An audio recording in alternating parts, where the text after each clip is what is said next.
The sun greeted me warmly that morning, a rare treat after weeks of dreary weather. My hands, wrapped around a steaming cup of coffee, were still as I stood in the garden, admiring the newly blossomed roses. It was a perfect holiday morning, serene and promising, until the peace was shattered by the sound of a car pulling up in the driveway.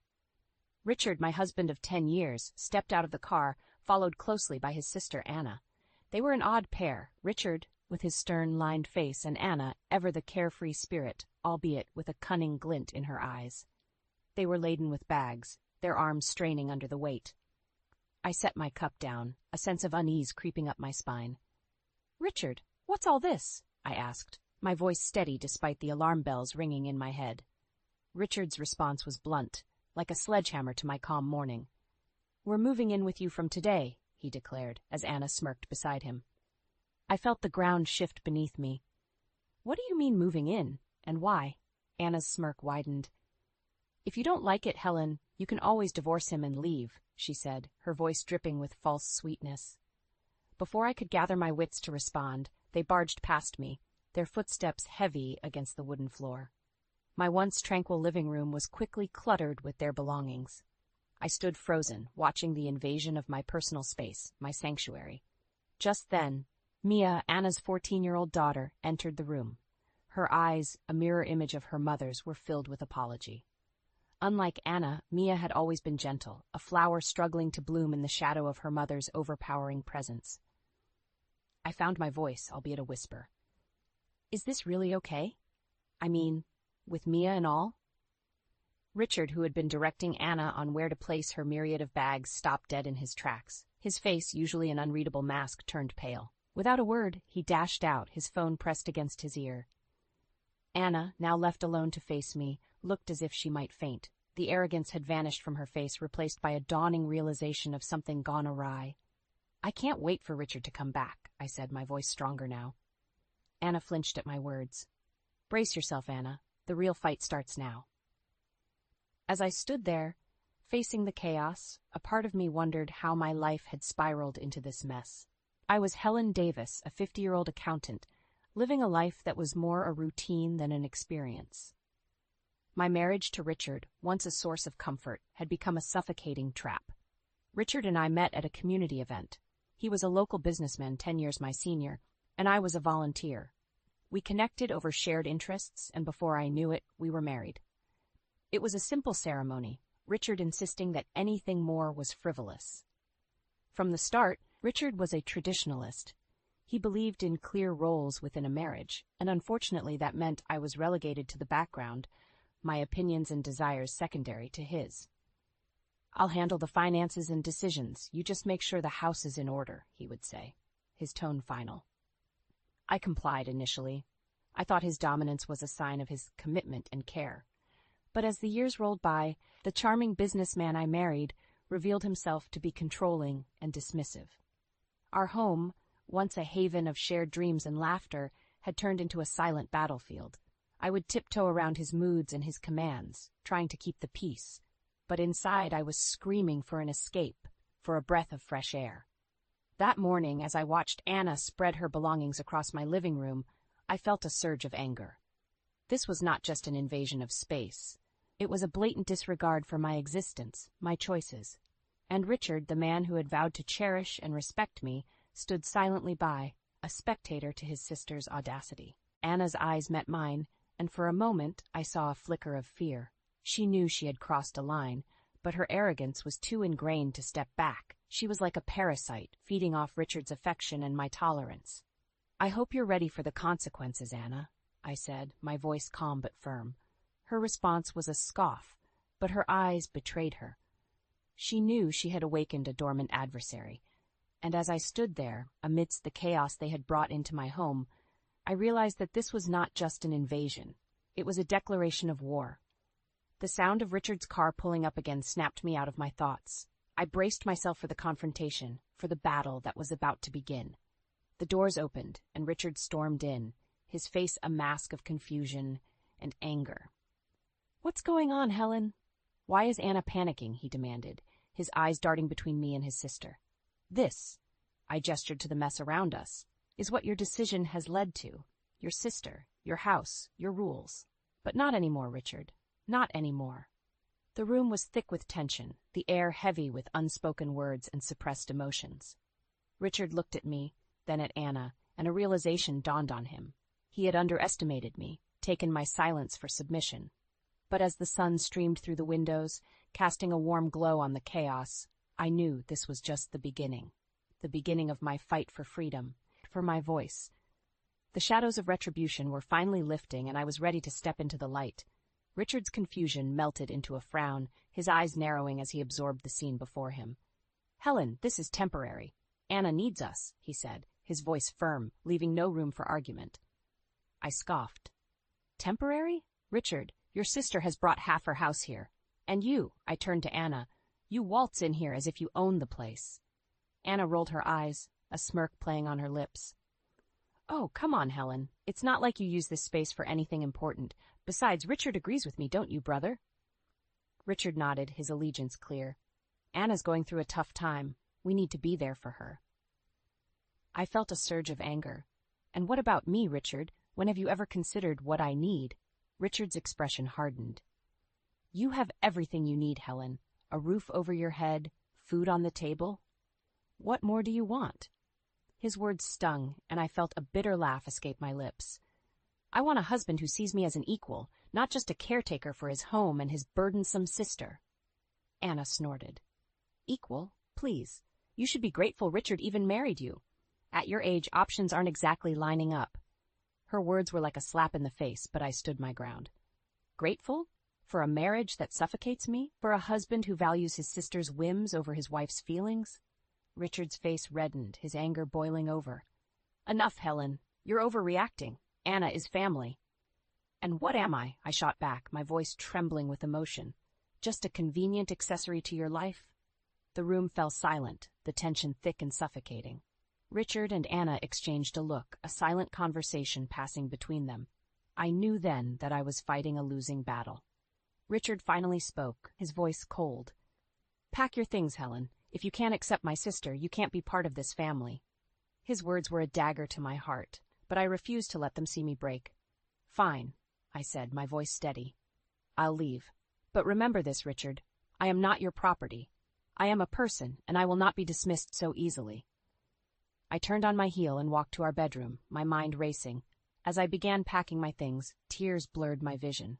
I had given up so much for this marriage, only to be cast aside for Anna's selfishness. But amidst the hurt and betrayal, a fire ignited within me. I would not let them break me. I would fight back, and I would reclaim my life. As I zipped up my suitcase, I looked around the room that had been my sanctuary. It was time to leave, to start anew. But as I stepped out of the bedroom, suitcase in tow, I knew one thing for certain. This was not the end. It was just the beginning of my journey to retribution. The door slammed behind me as I left the house, my heart pounding with a mix of fear, anger, and a newfound determination. The crisp morning air was a sharp contrast to the stifling atmosphere I'd just escaped. I took a moment to steady my breath, realizing that this was the first step towards reclaiming my life. As I walked, the memories of the last few years played in my mind like a tragic movie. Richard, once my rock, had slowly morphed into an unrecognizable tyrant. His sister Anna always lurking in the shadows, influencing his decisions, undermining me at every turn. I found myself outside Mia's school, the realization hitting me that I hadn't said goodbye. Mia, the one ray of light in the otherwise dark canvas of my marriage. I saw her then, walking out of the school gates, her face a picture of innocence and youth. "Mia," I called out, my voice catching in my throat. She turned, her eyes lighting up when she saw me. "Helen, what are you doing here?" I knelt down to her level, my eyes searching hers. "Mia, I've left your uncle's house. Things have become too difficult." Her face fell, a frown marring her young features. "Is it because of Mom? Did she do something again?" I sighed, hating that she had to be exposed to her mother's toxic behavior. "Yes, Mia. Your mom and your uncle, they've made some decisions that I can't live with." Mia's eyes filled with tears, her voice barely a whisper. "I wish you could stay. You're the only one who listens to me, who cares about what I want." I hugged her, my heart breaking. "I care about you so much, Mia, and I promise I'll always be here for you, no matter what." We stood there for a moment, two souls united in our mutual pain. Finally, I pulled away, wiping her tears. You need to be strong, Mia. Don't let them change who you are. You're a wonderful, kind-hearted girl, and I'm so proud of you. Mia nodded, a determined glint in her eyes. I will be, Helen, and I'll come to visit you, wherever you are. As I watched her walk back into the school, a plan began to form in my mind. Richard and Anna had underestimated me, seen me as nothing more than a compliant wife, but I would show them. I would fight back, and I would make them pay for every tear, every moment of pain they had caused me. I walked away from the school, my steps more confident than before. The game had changed, and I was no longer just a pawn. I was a queen, ready to take back my kingdom. I found refuge in a small, unassuming cafe, the kind where strangers become confidants. As I sipped my coffee, the warmth of the mug seeped into my hands, mirroring the growing resolve in my heart. It was there, amidst the quiet hum of the cafe, that I began to piece together my plan. A sudden ring from my phone jolted me. It was Mia. Helen, you need to come to Grandma's house. There's something you should know about Mom. The urgency in her voice was unmistakable. I paid for my coffee and hurried to the address she had given me. Arriving at the quaint house, I was greeted by Mia and her grandparents, Richard and Anna's parents. The air was heavy with tension as they ushered me into the living room. Mia's grandmother, a stern yet kind woman, wasted no time. Helen, we've been blind for too long. Anna is in trouble, and it's far worse than we imagined. I sat, bracing myself for what was to come. Mia's grandfather, a man of few words, spoke up. Anna's addicted to gambling. She's amassed a significant debt, and now she's targeting your home to settle it. The revelation hit me like a tidal wave. Anna's arrogance, her sudden move into our house, it all made sense now. Mia's grandmother continued, her voice laced with regret. We've enabled her for too long, thinking we were helping, but we were wrong. We're cutting her off financially. I nodded, my mind racing with the implications. And Richard? Does he know about this? He knows, Mia's grandfather said, his voice heavy with disappointment, but he's too blinded by his need to protect Anna. He's part of the problem. The pieces of the puzzle were falling into place, each one fueling my resolve. I stood up, my decision clear. I need to confront them. They need to know I'm aware of their deceit. Mia grabbed my hand, her eyes pleading. Be careful, Helen. Mom can be unpredictable. I squeezed her hand, a smile tinged with determination. Don't worry, Mia. I'm not the same person they think they can push around. It's time they see the real me. Leaving Mia's grandparents' house, I felt a strange cocktail of emotions. Anger, certainly, at the betrayal and deceit. But also empowerment, a sense of clarity and purpose I hadn't felt in years. I drove back to the house, each mile bringing me closer to a confrontation I never imagined I'd have the courage to face. But there I was, ready to stand up to the very people who had made my life a living hell. I entered the house without knocking, finding Richard and Anna in the living room. The sight of them, so complacent in their scheming, ignited a fire within me. Richard, Anna, we need to talk, I announced, my voice steady and commanding. Richard looked up, surprise etched on his face. Helen? What are you doing here? I know about Anna's gambling debts. I know she's planning to use this house to pay them off, I said, cutting straight to the heart of the matter. Anna's face contorted into a sneer. What are you going to do about it, Helen? Cry and run away? I met her gaze, unwavering. No, Anna. I'm going to make sure you both pay for what you've done. To me, to this family. Richard's expression faltered, a hint of guilt flashing across his face. Helen, Save it, Richard. I've heard enough of your excuses. You chose Anna over our marriage. Now you'll have to live with the consequences. Anna laughed, a harsh, grating sound. You think you can scare us, Helen? You're nothing. You've always been nothing. Her words were meant to wound, but they only strengthened my resolve. I may have been nothing to you, but that ends today. I'm taking back control of my life, and I'll start by making sure everyone knows the kind of people you really are. Richard stood up, a mix of anger and desperation in his eyes. You wouldn't dare. You know how this will look, the scandal, the gossip. I cut him off, my voice cold. I don't care about the gossip, Richard. I care about justice, about righting the wrongs you and your sister have committed. Anna's face turned pale, her bravado faltering. You can't prove anything, Helen. It's your word against ours. I smiled, a smile that didn't reach my eyes. "Oh, but I can, Anna. I've been collecting evidence, bank statements, gambling debts, everything. I have more than enough to prove your deceit." Richard's face drained of color. "Helen, please, let's talk about this. We can sort it out." I shook my head. "It's too late for talking, Richard. You made your choice, and now you'll have to face the consequences." As I turned to leave, I left them with one final statement. "I'll be filing for divorce, Richard, and I'll make sure the truth about Anna's debts comes out. You've both played this game for far too long. Now, it's my turn." I walked out of the house, the sound of their panicked voices fading behind me. I had stepped into the battle, fully armed and ready. The game of deceit and betrayal they had been playing was over. It was time for retribution, and I was going to make sure they paid for every tear, every moment of suffering they had caused. The next few days were a whirlwind of legal consultations and covert planning. My lawyer, a sharp-witted woman named Diane, was a beacon of support, guiding me through the labyrinth of divorce proceedings. The day of the confrontation arrived like a storm. I stood outside the courthouse, my heart racing with a mix of dread and determination. Richard and Anna were already there, their faces masks of feigned innocence. As we were called in, I took a deep breath, readying myself for the battle ahead. The courtroom was cold and sterile, a stark contrast to the fiery emotions brewing inside me. Richard's lawyer was the first to speak, painting a picture of a harmonious marriage disrupted by my sudden and unreasonable demands. I listened, my fists clenched, as he spun lies as easily as a spider weaves its web.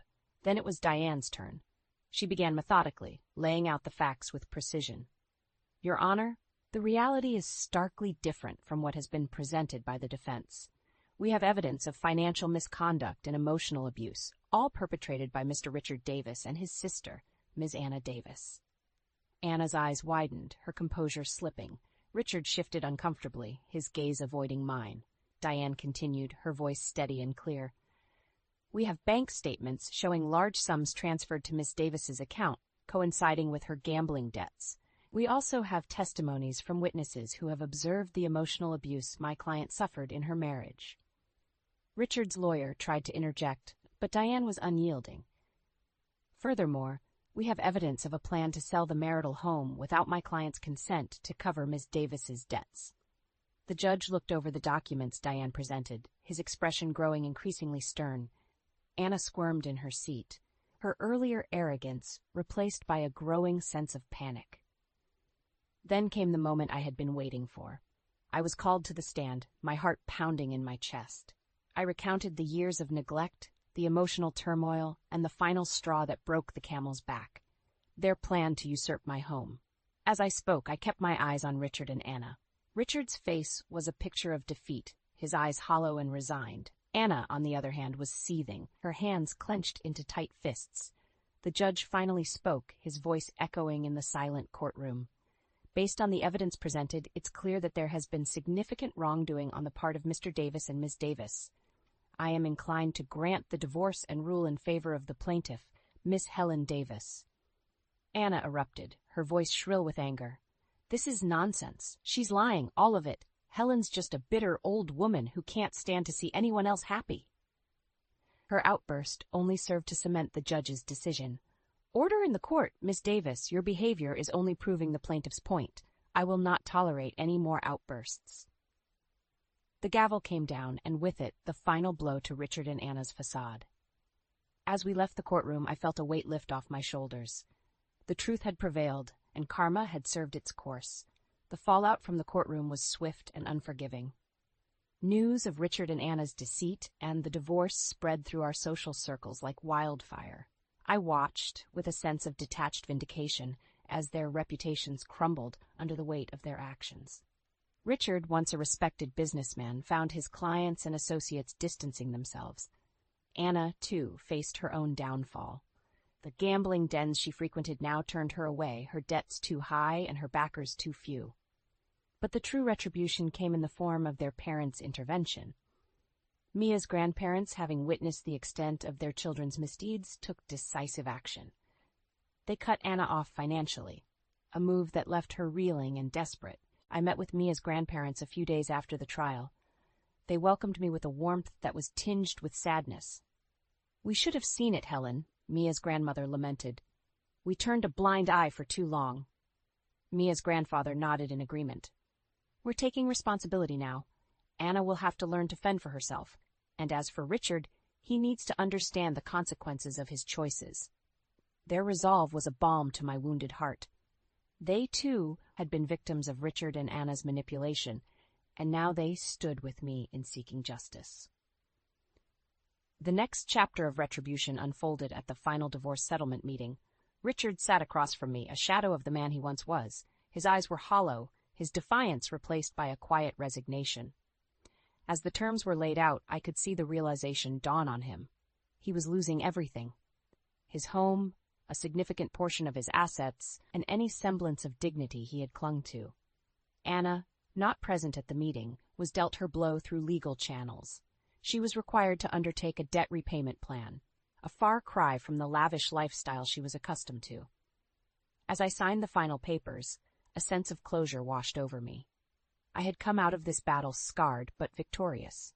Richard and Anna had been brought to justice, not just by the law, but by the karma of their own making. Leaving the meeting, I felt a lightness I hadn't experienced in years. I was free from the chains of a loveless marriage, free from the suffocating grip of Richard and Anna's deceit. I had lost much in this fight, but I had gained something far more valuable: my freedom and a chance to rebuild my life on my own terms. As I walked out into the sunlight, I felt a smile spread across my face. It was the smile of a woman who had faced her demons and emerged stronger. The road ahead was uncertain, but for the first time in a long time, I was looking forward to walking it. The days following the divorce were a mix of relief and rediscovery. I had stepped out of the shadow of my marriage, and now the world seemed different, more vibrant, and filled with possibilities. One afternoon, I found myself in a quaint bookstore, a place I had often passed but never entered during my marriage. As I browsed through the shelves, I felt a sense of peace. It was in these small moments I realized that life began to regain its color. The bell above the door chimed, and in walked Mia, her face brightening as she saw me. "Helen!" she exclaimed, rushing over. "I heard about the divorce being finalized. Are you okay?" I smiled, embracing her warmly. "I'm more than okay, Mia. I feel like I've been given a new lease on life." Her eyes sparkled with unshed tears. "I'm so happy for you, and I'm sorry for everything my mom and uncle put you through." "It's not your fault, Mia. You've been one of the few lights in my life these past few years," I reassured her. We sat down in a cozy corner of the bookstore, sipping tea from the little cafe inside. Mia shared her plans for college, her eyes alight with dreams and ambitions. I listened, my heart swelling with pride for the remarkable young woman she had become. Then Mia hesitated, her expression turning serious. "Helen, there's something else. My grandparents, they want to help you. They feel guilty about everything." I shook my head gently. "Mia, they've done enough. Just having their support during the trial meant the world to me." "But they insist. They want to give you a part of the money from the sale of the house. It's only fair," they said. The offer took me aback. Richard and Anna had been forced to sell the house to settle their debts, and now Mia's grandparents wanted to ensure I received my rightful share. After some thought, I accepted. Not for the money, but to honor the gesture of goodwill and closure from two people who had become like family to me. With this unexpected financial security, I began to rebuild my life. I found a small but charming apartment, decorated it to my taste, and for the first time, made a space that was truly mine. I also rekindled old friendships, ones that had dwindled under the weight of my unhappy marriage. My friends welcomed me back with open arms, their support a testament to the enduring nature of true friendship. As for Richard and Anna, they faded into the background of my life. Richard had moved to a different city, a shadow of his former self, and Anna, burdened by her debts and the loss of her family's support, had become a mere footnote in my story. One sunny afternoon, as I walked through the park, I realized something profound. In seeking revenge and justice, I had found something far more important: my own strength and resilience. The journey had been tumultuous, filled with pain and confrontation, but it had led me to a place of self-discovery and empowerment. I saw couples walking hand in hand, children laughing as they played, and for the first time in a long time, I didn't feel a pang of sadness or loss. I was content, at peace with my past and optimistic about my future. As the sun began to set, casting a golden glow over the park, I reflected on the journey I had undertaken. The road to retribution had been paved with challenges, but it had also brought unexpected blessings. Friendships rekindled, a new sense of purpose, and a deeper understanding of my own resilience. I left the park with a light heart, ready to embrace whatever adventures lay ahead. The chapter of Richard and Anna was closed, but my story was far from over. It was a new beginning, a new chapter filled with hope, possibilities, and a newfound appreciation for the simple joys of life.